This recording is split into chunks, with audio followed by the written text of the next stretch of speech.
welcome back everybody. This is Grace, and today we've got the release of the 2024 April Fools and Grenwog LTS, as well as a face in the staff shop. Now we're going to start with the staff shop, because I think that'll be the quickest to go. Just a nice little showcase. We've already got the stuff we all know about. The 4 weapons, the Maple Beaver spell, and the 2 pets.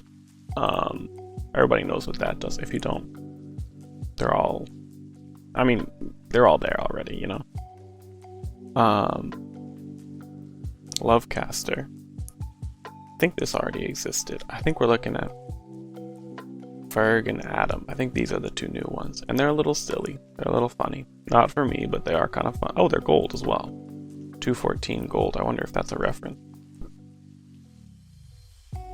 Or are they all gold? Well, most of them are gold. Either way, fun little item. But that's not what we're here to look for. That's not what I'm here mostly excited about. So we're going to look at the Grenwog shop, and let's see. I do not believe there was a shield in the past. Let's look at the faces. Lunar hair, that was here last year. The painting was here last year because I bought it. Okay, Mechwog shell, and then, so the lunar hair weapons and the Chocolights of Destiny are still here. But what we also have is the Mechwog weapons and shield. Let's take a look at the Mechwog weapons. They've got the Mechwog render, the anti-Mechwog cannon, and the Mechwog sapper. I would assume melee ranged magic, but let's just take a look. In Hollow's original time, being in close quarters with a Mechwog was a nasty prospect. To survive such a fight, this weapon is designed to cause permanent cooling cascade. Dare I say permanent status infliction. Oh, look at this weapon as well. Kinda sick. Okay. Melee weapon. Oh, and they're all different too. This is exciting. Once a slow cryoshell cannon from Hollow's childhood, this weapon had to be adapted to feature a wide area frostburn mode to stop a mad mechanist's Mechwog rampage. This looks like a little hand cannon, kind of fun, kind of cool. Range damage, magic damage. The arcane tactical assistant was tuned to the system of the vulnerabilities of the Mechwog and assists in quickly spreading a consuming frost between hits of spells you cast. I would assume that's Ice Burn. So I'm talking over the items now. What I'm going to do is I'm going to look them up after and give you the detailed specs on what the items do. This thing is sick. I don't know what it does, but it looks sick. Okay, and now let's do the Z gel. Okay, and then we've got the gold and the Z token version, designed based on salvaged Mechwog technology. I gotta stop saying Mechwog, this is a terrible word. This shield was meant to draw their attention to better block attacks, working especially well on burning foes. Okay, it's a little dorky looking, but I like it. Normal MRM. Let's see. I wonder what this does. Shield, we can just buy it outright, but what I'm going to do is I'm going to pause the recording and then immediately oh,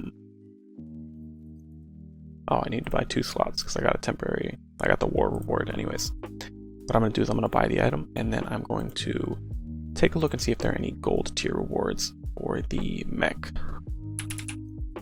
and Mechwog weapons that I can showcase. No? Okay, I'm not looking to spend 18k tokens to show these off, so I will pause and let you know what I figure out they do. Mechwog shell. Click to spend 98 SP to improve your blocking with a bonus versus burning foes. Shield reinforces itself, boosting your block rate. Okay, so we go from 61 and 63, 65 to 74, 76, 78. So we're getting 13 MRM. And let's see, where do I have a burn source? Surely I've got a burn source in here somewhere. I've got 1 in my weapons, but it's based off 20 proc. Let's see, do I have Necromancer armor for the guest? No, okay, we're gonna use Nith's Fang. It is what it is. We'll fish for the 20 proc. And then see how much SP we get. or how much MRM we get when the burn inflicts. So seems like a dodge shield. Here we go. He's burning. And we go up to 80. 61 to 80 is 19 MRM. Yeah, I'm doing that right. It started with 13, so it seems like a 1.5 multiplier on the dodge, which is pretty sweet. Does that make sense? Let's see, we're playing 20% melee in SP, which normally would be 12 MRM or 13, give or take. Rounding up, I assume. And we multiply that by 1.5 for a player-controlled trigger of burn to get 19. I think that's good. Seems like a pretty good efficient dodge shield. Don't have to pay quite as much as Geologos, if I remember correctly. Logos pays... Actually, let me check. How much does Logos pay? Okay, so I did my mental math wrong. Logos also pays 98 SP, but 98 SP is 29% melee. Or 25% melee, not 20. So normally you would get, let's see, 3 MRM is 5% melee, so normally you'd get 15. Am I getting that right? Yeah, 15 MRM. But with this shield you get 19 if you have the burn trigger, and only 13 if they're not burning. So, nice little dodge shield. Given that we have lots of ways to inflict permanent burn, I'd say this might become meta for dodging. Also, it's dodge gear of another element, which is nice. We do have a nice dodge armor as well, the Nemesis armor, although it's a bit of a funky dodge armor, but you make it work very well if you have the right gear. So the weapons inflict burn at a pretty high power, I'm pretty sure. And again, I'll put information on screen of the exact burn powers later on. But now we're going to look at the April Fool's shop. Now we've got all of the loco elements, and I think none of these are new? Question mark? One of them might be new, to be honest. I don't remember what elements we had or not. We got the Jester's guys faces, we've got the loco faces, not for me, but you know, each their own. And we've got the pranksters token weapons, which are pretty bad. They inflict a weak blind, if I recall correctly. I mean, they're not nothing, but it's like an 8 times energy resistance blind or something. Not my cup of tea. I'll fact check that actually, hold on. Yeah, so it's an 11 blind times energy resistance for 2 turns, but still not my cup of tea. But these seem to be the 3 new water weapons. So, Woe Betide, and this is the melee weapon. Excavations, seeking the Theater of Weird, associated its guards, more graceful weapons, but there's no doubting the brutal power of this exception to bring brutal misfortune. The Theater of Weird is the lore Loco's Temple, and this is a sad face hammer. I like that. It seems to be unlucky, bringing brutal misfortune, but I'll let you know in a second. This heraldry isn't recorded anywhere in the historical record, but it's no mere stage prop. It can restore mana when striking unlucky foes, or make them unlucky with your spells. I would assume this is a lot like the Rebirth Staff. Spells inflict something, and then when you attack them, if they have that status, you gain mana. In fact, I would guess it's a 1-to-1 clone, but I'll let you know what I see. And then Turning Point. Bizarrely new text describe the ancient assassin pirates tied to Loco. Assassin pirates, interesting. Specialized in hunting tyrants who fled to sea. Could this be one of their fortune-ruining spears? And I would assume that this is also an unlucky inflicting weapon, like the rest of them. Now let's take a look at the shield. Herald's Foresight. Oh, interesting. Energy shield with water weapons. Kind of synergistic. Found in the western ruins, this shield is reflective on the outside while bearing unknown heraldry on the inside. It can improve your blocking, especially against unlucky foes. Oh, okay, so an energy blocking shield, presumably just like the ice one we just got. I will still buy it because it looks kind of sick. I love the kind of morbid looking art. Maybe morbid is the wrong word, but you see what I'm saying. This is a little unsettling, a little like it's not like a happy-go-lucky type of art. So I would assume that these weapons function in a very similar way, probably paying the same amount of damage and effect for their unlucky rather than their burn, and the dodge shield presumably is also the same, giving increased MRM against the foe if they have unlucky trained. I'm not actually going to get an unlucky source out because I can't be bothered. Okay, I totally forget what I was saying, but I actually went and get an unlucky inflictor, the cozy goblin. One of my favorite pets, actually. I think he just looks silly. But so the weapons do inflict unlucky. And let's see, he's unlucky. Let's see if my trigger works. Haunting laughter and terrible visions distract your foe while you're focusing on blocking. So it does give you that plus 19 when they're unlucky. And let's remove the pet and see if it goes down to plus 13 after this turn.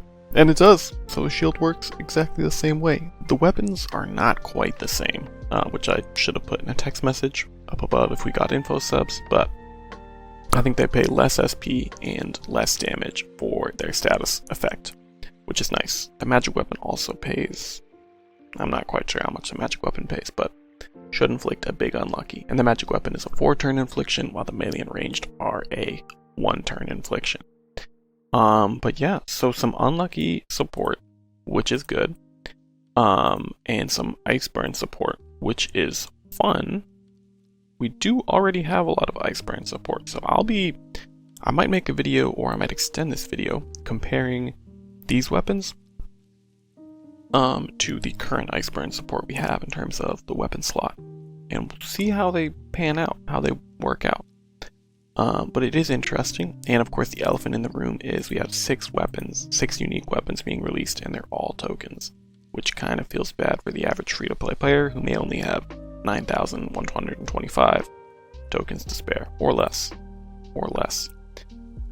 But 2 more dodge shields. It is a bummer also that the energy dodge shield competes with the sweetheart shield, which is a Snugglefest weapon that came out, Snugglefest shield that came out last year, which is basically just Logos but energy. This one is Logos but energy with an unlucky trigger and down trigger. Situationally more useful, situationally less useful. Looks sweet though, so I might just run it either way. But yeah, some pretty interesting new items, and now I'll get you some more information coming up next. Okay, so we're back, and I have waited for the info stubs to come out to get you guys some accurate information. I gave you guys some information in the beginning of the video, but I may edit it out because a lot of it was just, to be honest, extremely wrong. But anyways, no big deal, should be good here with, I was going to run a basic wind getup and just see what I could do with this random earth armor I found, but we'll see if I can take on Green Guard Forest. But anyways, you guys don't care about that. This is just the background information. Today we're going to be going through the items and what they actually do. So I was mostly right on the Grenwog weapons. The melee weapon, inflict a permanent ice burn, and the way it does it is just like the heroic Titan weapon. It pays 50% melee SP and 50% melee in damage, so 196 SP and half its damage to attempt up to a power 4 burn based on hit count, up to 4 hits each turn. Save is 50-50, nothing too crazy going on. And all the saves are weapon versus luck, or versus dex, sorry. So melee weapon is strength versus dex, etc. Now, that's pretty good. That's a great weapon. Inflicting ice permaburn is really strong. Inflicting power 4 ice permaburn every turn is really strong. Splitting the cost between SP and damage, I think, is a very efficient way to do things. I'd recommend this weapon if you want to inflict strong permanent ice burns. The ranged weapon, so it normally has a negative BTH lean, just -10, and when you toggle it to do the burn, it instead does +10 BTH, so it becomes more accurate. But it also scales with the ranged style bonus, so the status infliction scales with the ranged style bonus, which is fun. Not necessarily. It has some potential for stuff. It also pays 50% melee and SP, and it does half the strength of the burn, or it does half the overall power of the burn because it's not paying weapon damage, but it lasts 4 turns, so it's like roughly about the same power actually. Well, a little bit higher actually, I'm tripping, but it's like twice the power and half the duration basically. And it's also per hit. So it's a good ranged ice burn. The issue I see is that the Nail of the North weapon also inflicts ice burn. And it's also a token seasonal weapon. So these two weapons are now in direct competition with each other, essentially. Which, you know, and if you don't remember exactly what Nail of the North Pole does, let me grab that information for you in just a second here. So Nail of the North Pole is very similar. It pays a lot of SP. It actually pays a little bit more, 75% or like 210 or so. And that burn is base 80 power if you hit 4 hits. This one is base 100% power if you hit 4 hits, but it's multiplied by the BTH lean. I'm not exactly sure on the numbers, but the point is they're very similar. Very, very similar items. And you may run into like, oh, why would I run this over that? Or, you know, so two items that compete in doing the exact same thing, potentially going to feel kind of bad for people who already have one or don't want the other. For ranged ice burn weapons though, there's also some other stuff that compete with it, but I'll talk about those later because they're like less of an impact. It's just that this weapon is extremely similar to Nail of the North Pole. So I thought that was interesting that they got released in such a frequent time. And speaking of extremely similar weapons, we have the magic weapon. So what it does is it makes spells lose 25% of their total damage, and it charges 50% melee and SP, so again, 196, to inflict a strong ice burn. Let me actually calculate how strong. It inflicts a strong ice burn, specifically power 5 for 4 turns, which is quite significant. And it also has an effect that it does a little bit less damage, and when you basic attack with the weapon, you heal a little bit of MP and HP back, kind of like Retro Golden, but basically worse. Like it caps at, let me actually run it, 18.75% melee times 522. It caps at like 100 MP a turn, which is not nothing, but it's not as good as compared to like Spider Leg or Akasha Wand, or I think even the 100 Dragon Lord weapons might beat it depending on your hit count. So anyways, I wouldn't buy the weapon for the MP restoration, although you could, totally up to you. And it can heal HP, which actually is pretty interesting because we don't have too many weapons that heal HP on hit. So if you're a mage, you're playing like a tank mage of some variety, and you want to be able to restore your resources, this could do it, definitely. But that being said, for the Ice Burn, it inflicts a power 5 for 4 turns, and you're paying 196 SP every turn to do that. The ACL's Calamity Staff, which is a gold weapon, which came out 2 months ago in February, it is about the same spell damage reduction, and it inflicts a power 3 burn for 4 turns, but no SP cost. So that's I'm grappling with this. I think that this magic token weapon, yes, it does inflict more burn, but the upkeep cost is exponentially higher compared to the output increase from ACL's Calamity Staff, which is in the Staff LTS, Staff Birthday LTS. So I struggle to think that most players are going to prefer this tokens weapon over that gold weapon because it competes directly, and while it does have higher output, the input cost is also just way, way higher. So, you know, like I struggle to think that people will really get much use out of this weapon.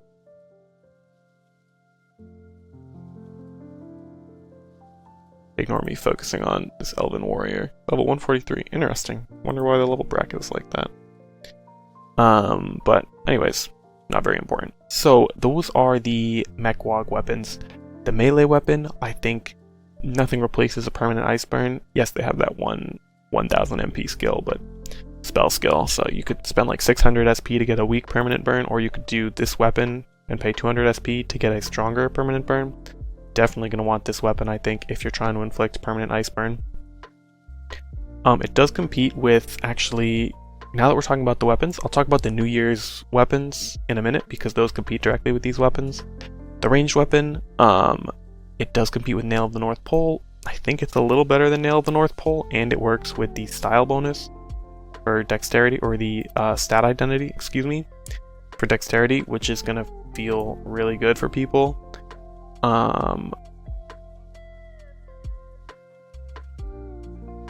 See if I have a light shield of any sort. Well, no, I don't. So we'll just use. Actually, we'll use this new. We'll use the dodge shields. Why not Grenwog shell? For a bit more MRM. And we'll keep attacking with Moglin Fan, because why not? But anyways, does compete with Nail the North Pole. Does seem like it'll be better than Nail the North Pole. At the same time, it's a 100 proc. If I'm not mistaken. So it'll only get 2 hits when you could get 4 with the Nail the North Pole. So take back what I said, Nail the North Pole directly outcompetes this if you're playing optimally. That is, of course, unless... Let me check the hit count. If I know someone who has the weapon, I'm going to check the hit count and see how many hits you're likely to get each turn. Yeah, so according to my source, it's always a 2-hit attack. So you'll never actually get the maximum level of power. So you'll only get about 50% melee for 4 turns. So power 5 burn for 4 turns rather than the theoretical potential like power 10. So it is just a worse Nail the North Pole, but it pays less. Well, actually no, it's lower output Nail the North Pole because it inflicts less burn. But it is lower input as well, like 20%, like 100 less SP, give or take. And also it works with the style bonus, which can be pretty huge. Or not the style bonus, excuse me, the stat identity, the ranged ramping. The lean ramping. There we go. That's what I'm looking for. But yeah, so because it scales off its hit count and it's 100 proc, you're not going to hit that peak like you can with Nail the North Pole. So it does directly compete with Nail the North Pole, and I think it loses for most players. Obviously, 100 proc versus a 0 proc, not a 1-to-1 comparison, but definitely has good competition. For the magic weapon, also has good competition. We've been over this. ACL staff does everything he does, but better. Not really, but way cheaper for comparable output. So I struggle to think that most players will want to pay 200 melee SP, 200 SP for that little bit extra pop. Now speaking of other weapons that might compete with them, we've got the, let's see, the New Year's Blade. Let me look this up real quick. Hopefully it pops up quickly. Yeah, there we go. So, there we go, New Year's weapons. So these are some ice weapons from the Frostvale, I believe, either the New Year's LTS or the Frostvale weapons shop. Not really too concerned either way, but they are seasonal. And so they're melee ranged magic. There's a blade, a bludgeon, which is ranged, and 0 proc, or maybe 20 proc actually, hold on. Yeah, 0 proc. And then a magic wand, which is 2 hits with a random chance of 4 hits, I believe. But either way, nothing too crazy. But what they do is they give up half their weapon damage to inflict a 12.5% burn.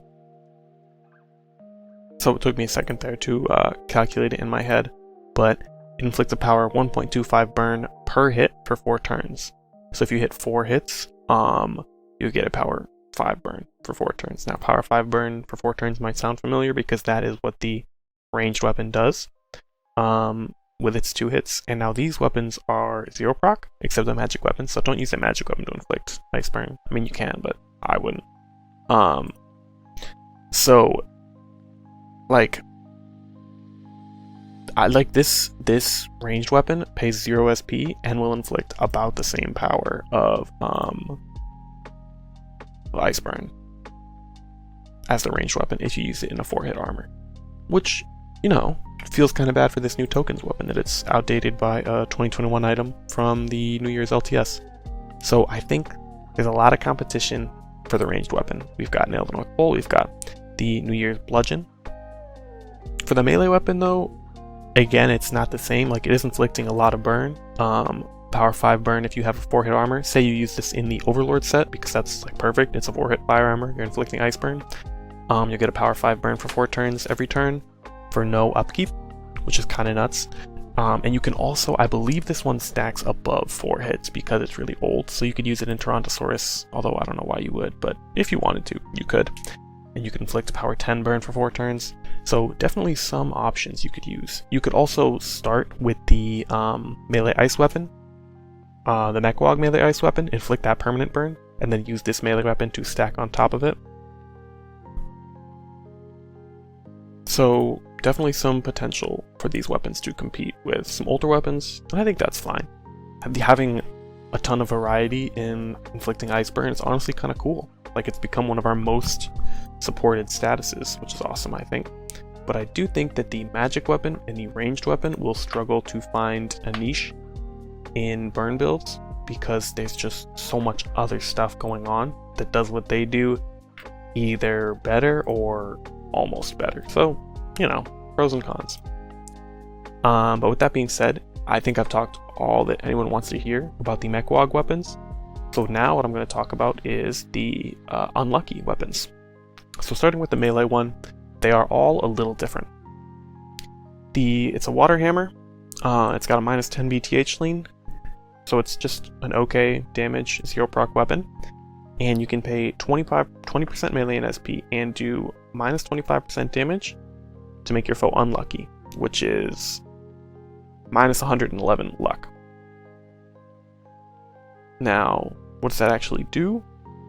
At the moment, it does nothing except reduce their save rolls and reduce their lucky strike damage. And since no monsters have hyper crit, kinda, I'm not gonna say useless, but next to useless for a lot of situations. Now, you could look at this weapon as a status potence weapon, aka if you're inflicting unlucky every turn, minus 100 luck, you're essentially gaining 10 on your minor roll, depending on the situation. So 10 status potence on a weapon, I would take that any day. That's huge. But, you know, it's a roundabout way to get it. It's not actually 10 status potence. Another important thing is that it's a strength versus charisma save, and it's minus 20. So charisma is a really rare monster stat. Minus 20 save, you'll probably have like a 40 advantage going into the roll. So low-key, it is almost a 10 status potency weapon. But again, you do have to pay like 80 SP, I think. So, you know, it's not free or anything, but I think it's not a crazy bad option.